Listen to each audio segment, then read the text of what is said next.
বল যে আমরা এখানে আছি, এখানে বসে কাজ করি। ঠিক আছে, ওকে। কারণ এই কারফিউ টাফিউ দিয়ে এরা কিছু করতেছে না।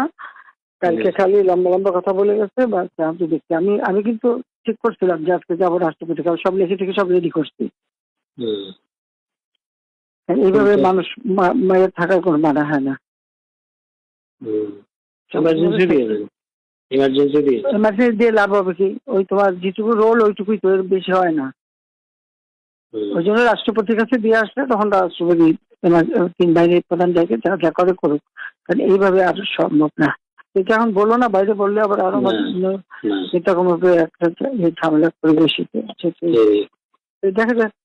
ঠিক আছে, ঠিক তো বলছি, 24 ঘন্টা সময় নিচ্ছে, সে চেষ্টা করবে এই করতে।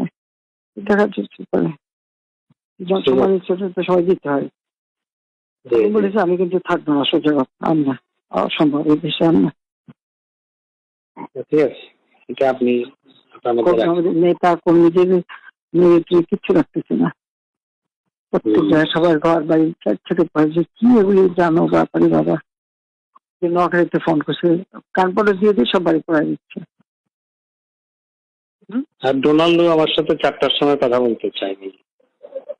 আচ্ছা, 4টায় ব্রিফিং দিয়েছি। কথা বললে বলুক কি বলে শুনি। আচ্ছা ঠিক আছে, ওকে। জি।